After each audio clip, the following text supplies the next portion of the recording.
Antes de começarmos, tenho um pequeno pedido. Estou tentando alcançar a marca de 1000 inscritos. É um número muito importante para mim. Por favor, clique no botão Inscrevers. Subscribe. É apenas um pequeno clique, mas para mim é uma enorme motivação para continuar criando mais vídeos. Muito obrigado a todos vocês.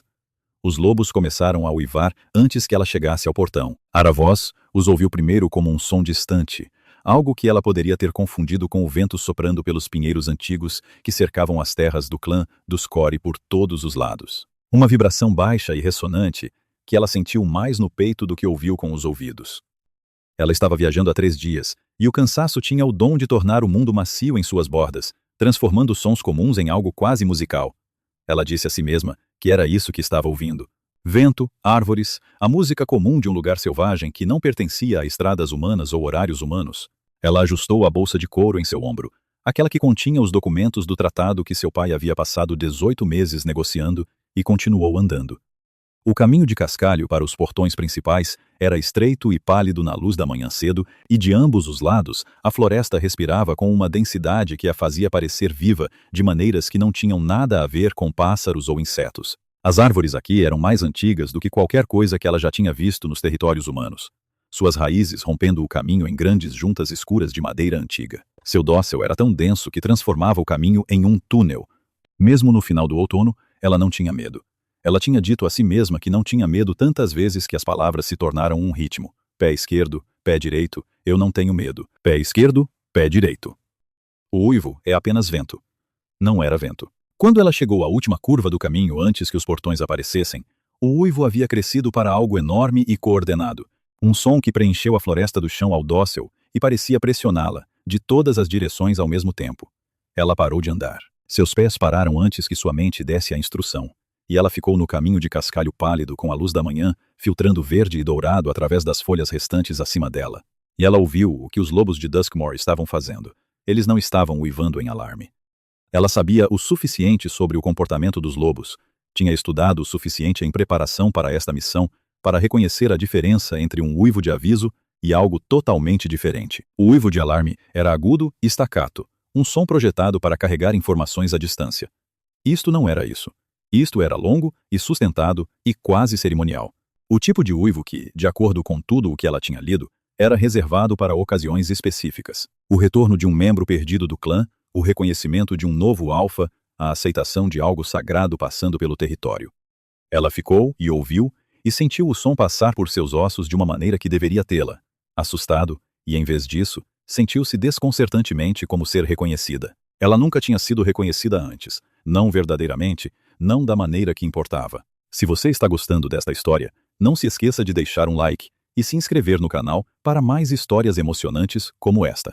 Aravós tinha 24 anos e havia passado a maior parte desses anos sendo eficientemente invisível. Ela era a terceira filha de Harlon Voss, um diplomata de patente intermediária que servia ao Conselho Humano de Reinos com competência e sem distinção particular. Suas 2 irmãs mais velhas eram bonitas e socialmente talentosas nas maneiras que importavam na vida da corte humana, e seu irmão mais novo era brilhante de uma forma matemática que fazia homens mais velhos com poder se inclinarem quando ele falava. Ara não era nenhuma dessas coisas, ou pelo menos era o que ela tinha chegado a acreditar, o que talvez não fosse o mesmo que ser verdade. Ela era uma boa mensageira. Ela tinha um talento para memorizar raízes e reter a redação exata de comunicações verbais, mesmo após dias de viagem, e tinha uma qualidade que seu pai descreveu, não sem bondade, como não notabilidade, o que significava que ela podia se mover pelos espaços sem chamar atenção para si mesma. Os documentos do tratado em sua bolsa eram muito importantes para confiar a um mensageiro de patente inferior e muito sensíveis para enviar com alguém cujo rosto a corte dos Core já poderia ter opiniões. Aral era perfeita para a tarefa, porque ninguém tinha opiniões sobre ela. Ela chegava, ela entregava, ela ia embora. Ela não permanecia na memória. Este era o seu valor. E ela tinha feito algo que parecia paz o suficiente com isso para passar as manhãs. Os lobos de Duskor aparentemente não tinham recebido a informação sobre sua não notabilidade. Ela se forçou a começar a andar novamente. Os portões apareceram na curva, e ela parou pela segunda vez. Não de medo, mas de simples surpresa de boca aberta. Ela esperava guardas.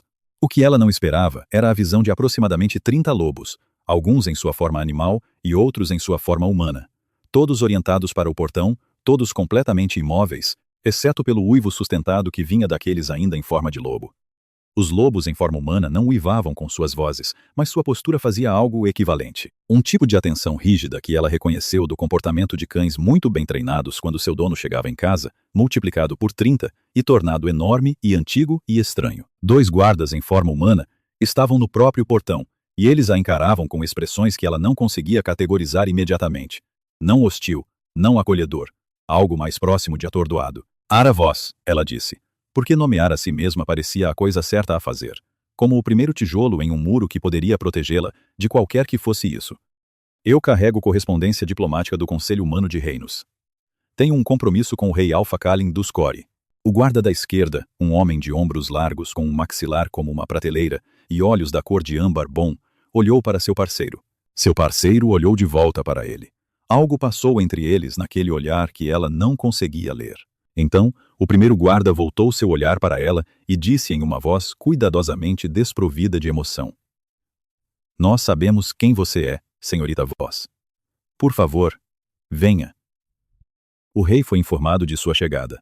Ela atravessou o portão e o uivo se intensificou por exatamente 3 segundos, e então, entre uma respiração e outra, ficou completamente silencioso. O silêncio que se seguiu foi mais perturbador do que o uivo tinha sido. Kalin Duskmore ouviu o uivo de seu escritório no 3º andar, e ele pousou o documento que estava lendo com uma lentidão que era a expressão física de um autocontrole de ferro, porque o que ele queria fazer era atravessar o cômodo em 2 passos e enfiar o punho na janela. Não de raiva, mas de algo que ele ainda não tinha nome, o que era mais perigoso do que raiva, porque coisas sem nome não podiam ser gerenciadas. Ele vinha gerenciando coisas há 11 anos. Ele era o rei alfa do clã dos Cori desde a morte de seu pai, no conflito de fronteira com o clã Asheville. E nesses 11 anos, ele havia transformado o gerenciamento de si mesmo e de tudo ao seu redor em algo próximo a uma forma de arte. Ele era tão bom nisso que membros de seu próprio conselho às vezes esqueciam que ele também era um alfa, no sentido biológico e espiritual, o que significava que havia impulsos nele, que o gerenciamento era apenas uma tampa colocada por cima, não uma eliminação. O uivo vinha de todos os lobos no perímetro externo. Ele conhecia suas vozes, como conhecia o próprio batimento cardíaco. E nenhuma daquelas vozes foi levantada em alarme ou agressão. O que eles estavam fazendo era algo que ele havia lido nas histórias do clã, descritas nos textos mais antigos como um uivo de reconhecimento, uma resposta que o instinto coletivo do clã produzia ao encontrar uma alma de sua linhagem. Ele nunca o tinha ouvido em sua vida. Ninguém vivo atualmente o tinha ouvido, porque a última vez que ocorreu foi há 3 gerações. E a memória dele existia apenas em registros e em histórias que lobos mais velhos contavam em fogueiras de solstício. A mensageira diplomática do Conselho Humano não deveria ser uma alma de linhagem.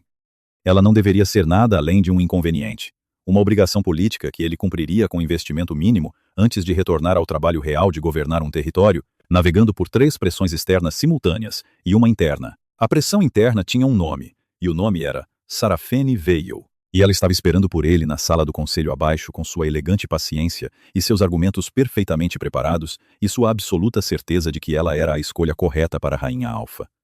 Uma certeza que o conselho compartilhava e que Kalin não, o que estava se tornando um problema estrutural que ele precisava resolver e vinha encontrando motivos para não resolver há aproximadamente 8 meses. Ele não foi até a janela. Ele permaneceu de pé em sua mesa com as mãos planas sobre a superfície dela e ouviu o uivo atingir seu pico. E então, entre uma respiração e outra, cair em completo silêncio. O silêncio lhe disse que ela havia passado pelo portão. Ele endireitou a jaqueta, que já estava reta, e saiu de seu escritório para ir e ser irracionalmente, inexplicavelmente, perturbado por uma mensageira diplomática, que era, de acordo com todas as informações que ele havia recebido, inteiramente comum. Aral foi levada a uma sala de recepção no térreo do salão principal. Uma sala que era bela na maneira específica que a arquitetura do clã era bela, o que quer dizer que era grande e construída com materiais que pareciam ter crescido em suas posições em vez de terem sido colocados lá. Grandes vigas de madeira escura arqueadas acima, paredes de pedra que mantinham o calor do fogo do dia anterior bem pela manhã, janelas que emolduravam a floresta circundante em vez de olhar para longe dela. Ela sentou na cadeira para a qual foi direcionada e resistiu ao impulso de mexer na alça da bolsa em seu colo. O guarda que a havia acompanhado a deixara sozinha, o que significava que ela tinha aproximadamente 2 minutos para se recompor antes do que viesse a seguir. E ela pretendia usar esses 2 minutos eficientemente. Ela estava ali para entregar documentos. Ela estava ali para responder perguntas sobre os termos do tratado em nome de seu pai, que não pôde fazer a viagem devido à doença, e para facilitar o início de um relacionamento diplomático formal entre o Conselho Humano e o clã dos Core. Ela não estava ali para pensar em lobos uivando como se sua chegada fosse um evento sagrado. Ela não estava ali para pensar na forma como aquele uivo tinha se sentido em seus ossos, como a vibração de um diapasão encontrando sua frequência correspondente. Ela estava ali pelos documentos. Ela alisou a frente de seu casaco de viagem, que era de um azul escuro prático e um tanto surrado por 3 dias de viagem. E ela sentou-se ereta e esperou. A porta se abriu e Ken Duskmore entrou na sala. Ela tinha visto retratos dele. As cortes humanas circulavam retratos de alfas governantes significativos, da mesma forma que circulavam informações sobre padrões climáticos, pois ambos eram forças que afetavam o comércio e a segurança. Ela havia estudado seu retrato com a mesma praticidade com que havia estudado os termos do tratado e a hierarquia do clã e o protocolo básico de se dirigir a um rei alfa. O retrato lhe mostrara um homem em seus 30 e poucos anos, largo nos ombros, com um rosto que parecia ter sido montado a partir de peças selecionadas para funcionalidade em vez de beleza e que acidentalmente produzira ambos. Cabelos escuros, olhos da cor exata de um céu de inverno no momento antes de uma tempestade, um maxilar que sugeria que alguém já havia tentado quebrá-lo e falhado. O retrato não havia transmitido o peso dele. Não era uma coisa física, ou não apenas uma coisa física. Kalin Duskmore preenchia uma sala da mesma forma que um fogo preenche uma sala, não ocupando seu espaço, mas mudando a qualidade de tudo nela. A temperatura do ar mudava. A luz parecia inclinar-se para ele. A nuca dela se arrepiou e ela teve a súbita e irracional convicção de que estava sendo olhada por algo muito mais antigo e mais importante do que um homem em seus 30 e poucos anos que governava um clã de seres sobrenaturais em um território florestal na fronteira dos reinos humanos. Ela se levantou porque esse era o protocolo, e ela encontrou o olhar dele porque desviar o olhar primeiro era um gesto submisso, e ela estava ali como representante do Conselho Humano e não se submetia. E no momento em que seus olhos se encontraram, algo aconteceu em seu peito para o qual ela não tinha categoria, algo que parecia o momento antes de um som muito alto. O instante de respiração suspensa de potencial total. Ele parou de andar quando seus olhos se encontraram. Ela se lembraria disso mais tarde. Ela voltaria a esse detalhe repetidamente nas noites seguintes. A maneira como seu movimento para frente simplesmente cessou por aproximadamente 2 segundos antes que ele o recuperasse e viesse o resto do caminho para a sala e parasse a uma distância profissional e dissesse com uma voz tão controlada quanto seu rosto: "Senhorita Voss, eu sou o rei Alpha Kalin dos Core. Você carrega a correspondência do Conselho Humano." "Eu carrego", disse ela, e sua voz saiu clara e firme, e ela ficou grata por isso. Ela alcançou a bolsa e produziu o documento do tratado selado, a carta formal de apresentação de seu pai, e a documentação secundária, detalhando os termos propostos com mais detalhes. Ela os estendeu. "Meu pai, o diplomata Harlon Voss, envia suas saudações e suas desculpas por sua ausência. Ele me pediu para transmitir que estes termos representam 18 meses de negociações cuidadosas e que ele espera que sirvam de base para uma relação de benefício mútuo entre os territórios humanos e a alcateia dos Core." Kalin pegou os documentos de sua mão, sem tocar seus dedos, o que ela suspeitava ser deliberado, e sem desviar o olhar de seu rosto por mais tempo do que o segundo necessário para confirmar o que ele estava segurando. Ele entregou os documentos a alguém que ela não havia notado. Parado perto da porta, um ajudante ou atendente de algum tipo, e então voltou sua atenção total para ela. "Você ficará", disse ele. Não era uma pergunta. "Os termos exigem discussão.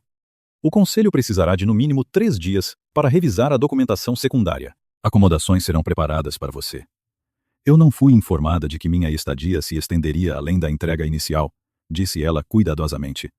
"É 10, 10, 10, 10, 10, 10, 10, 10, 10, 10, 10, 10, 10, 10, 10, 10, 10, 10, 10, 10, 10, 10, 10, 10, 10, 10, 10, 10, 10, 10, 10, 10, 10, 10, 10, 10, 10, 10, 10, 10, 10. "Você está informada agora", disse ele.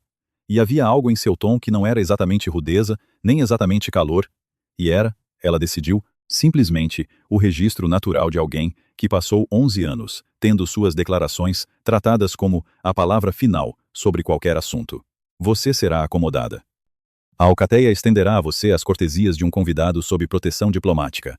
Ele fez uma pausa, e algo passou por sua expressão tão rapidamente que ela quase não percebeu. Um lampejo de algo que parecia impossivelmente incerteza. Preciso perguntar algo, senhorita Voss, e exijo uma resposta honesta. Claro. Você já esteve nestas terras antes? Ela piscou. Não. Esta é minha primeira vez fora dos territórios humanos.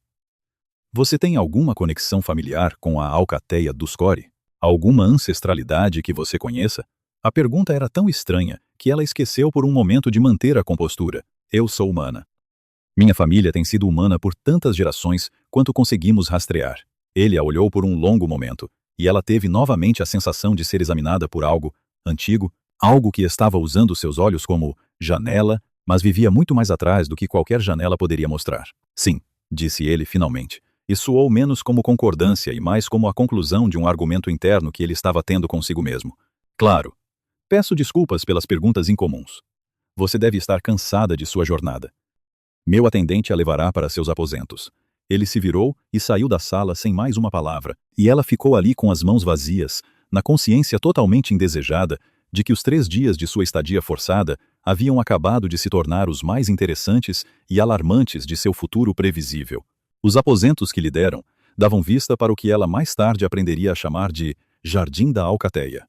Um pedaço de floresta deliberadamente preservado, trazido para dentro das paredes dos salões, com árvores antigas, o suficiente para ter opiniões, e um caminho de pedras lisas que serpenteava entre elas como se nenhuma mão humana tivesse planejado a rota. Ela abriu a janela e sentiu o cheiro de pinho e terra e algo mais doce por baixo, algo como o momento antes da chuva, e ela estava tentando pensar praticamente sobre sua situação quando notou a mulher na porta. Ela não tinha ouvido a porta abrir. A mulher era extraordinariamente bonita, alta e esguia, construída como uma lâmina, com cabelos loiros brancos, arranjados em algo simultaneamente elegante e arquitetônico, e um rosto de simetria tão precisa que parecia menos um rosto e mais um argumento para a perfeição geométrica.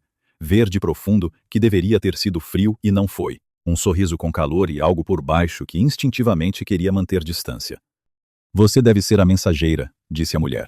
Eu sou Lady Sarafene Veil. Espero que seus aposentos sejam confortáveis. São.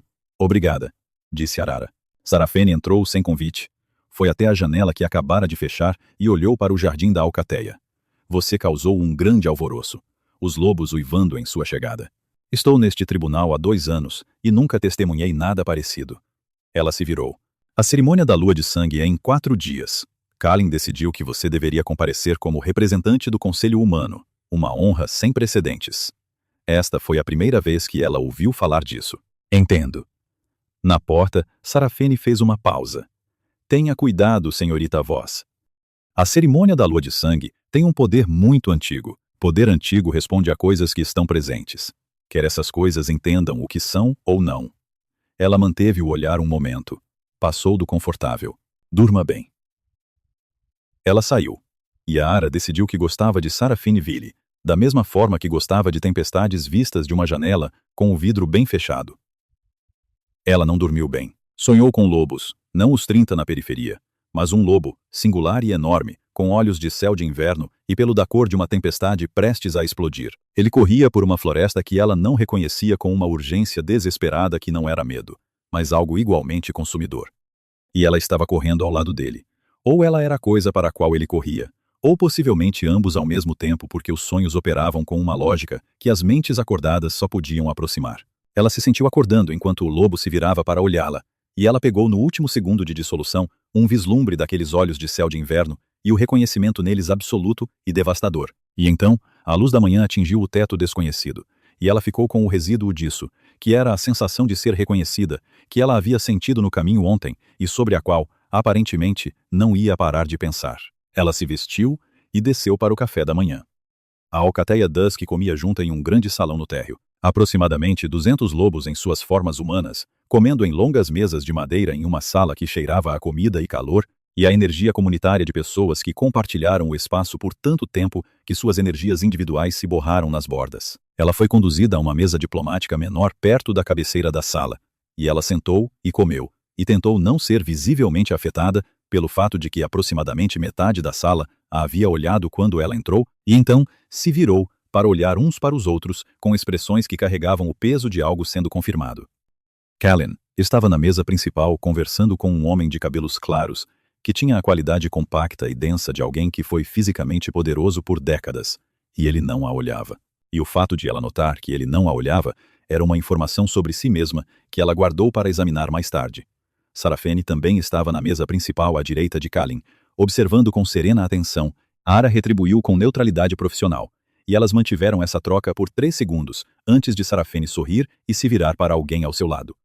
Você é a mensageira humana, disse uma voz, e ela se virou para descobrir que a cadeira em frente a ela na pequena mesa diplomática havia sido ocupada por um jovem que tinha a coloração Dusk Moor, cabelos escuros e a tez pálida de inverno de pessoas que viviam principalmente na sombra da floresta, mas cujo rosto era aberto e curioso de uma maneira que contrastava com a qualidade geralmente reservada da expressão coletiva da alcateia. Ele parecia ter uns 20 anos, com a energia que sugeria que ele ainda não havia terminado de se tornar o que quer que fosse.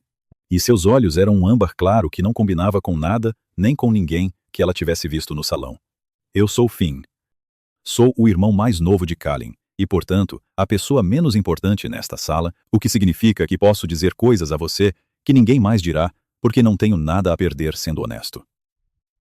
Ela quase sorriu. Que coisas você me dirá que o que aconteceu no portão ontem não aconteceu em memória viva? Ele disse, apoiando os cotovelos na mesa com a facilidade casual de alguém que nunca foi obrigado a manter a postura adequada nas refeições. Que os anciãos estão se reunindo sobre isso, que Callan não dormiu esta noite.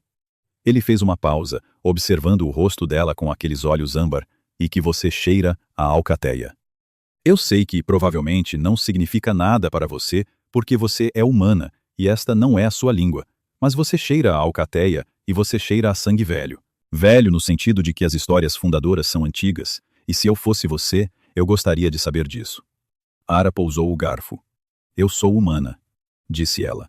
Eu sou humana a minha vida toda. Sim, disse Finn com a paciência de alguém que estava fazendo uma distinção que ela ainda não tinha feito. Você é humana a sua vida toda. Isso não é necessariamente o mesmo que o que você é. O que você acha que acontecerá a seguir? Deixe suas previsões nos comentários abaixo.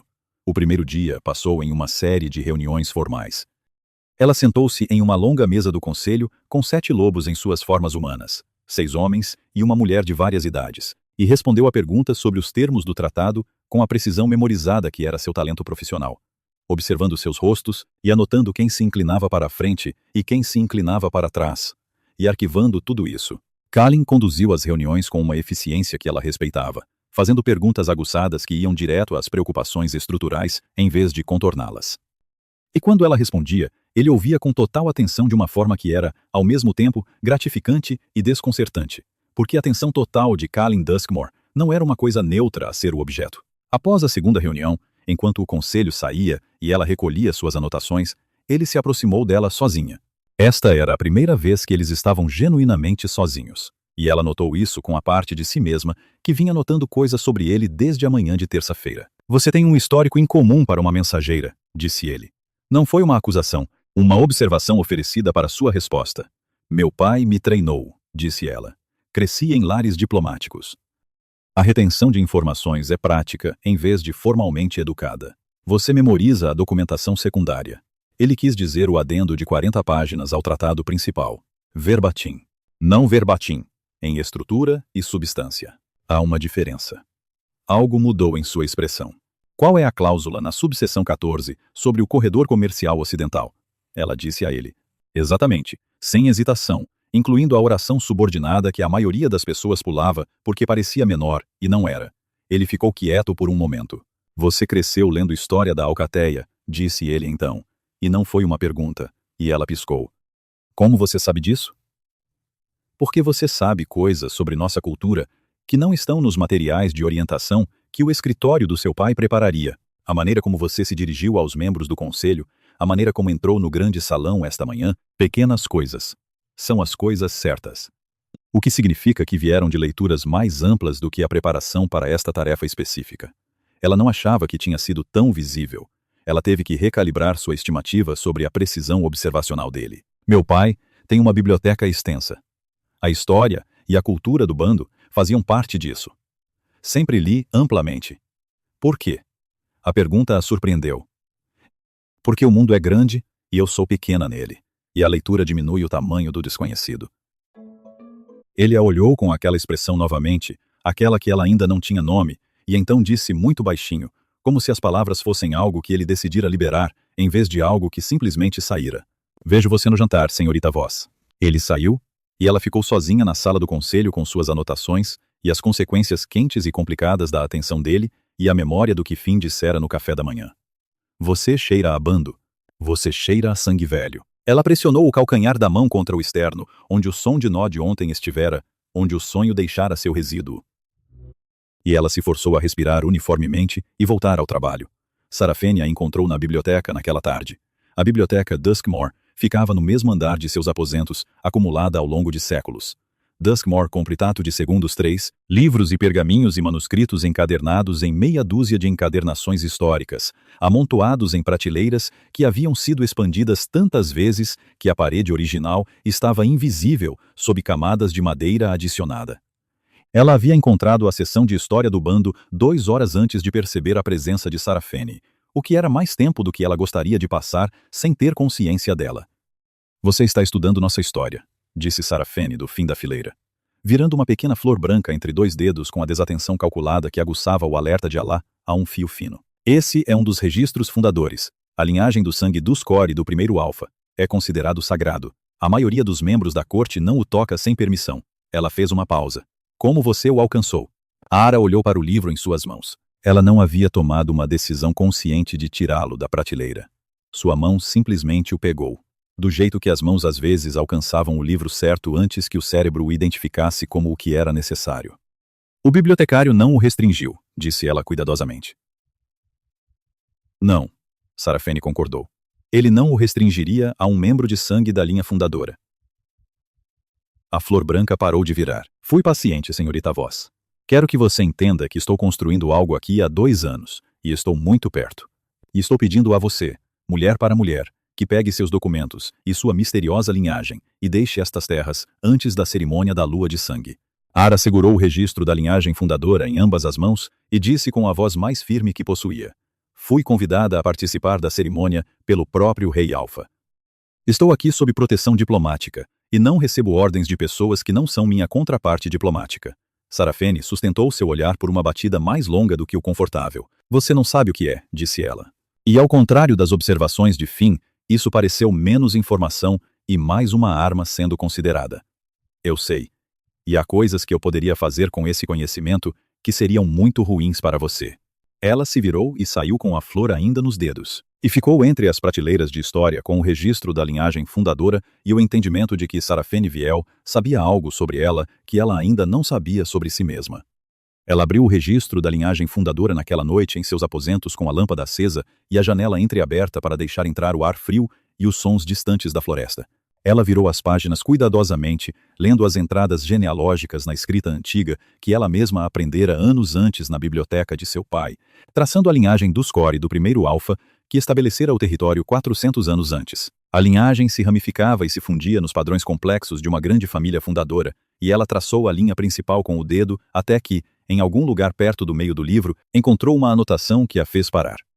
Lyra Duskmore, dizia a anotação, terceira filha do quarto alfa, marcada pela lua, ligada, mas não reivindicada, partiu das terras do bando no ano da lua óssea e foi perdida para o grande esquecimento. Perdida para o grande esquecimento. Ela havia visto a frase em histórias de bando, um termo para a exclusão deliberada de registros, reservada para vergonha significativa ou segredo significativo. Alguém fizera Lyra Dusk desaparecer. Ara sentou-se com o livro no colo e pensou em sua própria história familiar, que seu pai sempre caracterizara como antiga e desinteressante. Ela pensou na palavra não reivindicada. Ela pensou em marcada pela lua. Ela pensou em Finn dizendo, você cheira a sangue velho. E Sarafene dizendo, eu sei. E há coisas que eu poderia fazer com esse conhecimento. Ela fechou o registro da linhagem fundadora e o segurou contra o peito, e ficou muito quieta.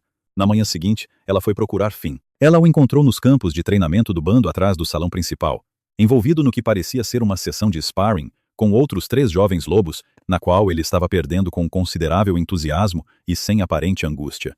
Ele a viu parada na beira do campo e disse algo aos seus parceiros de sparring,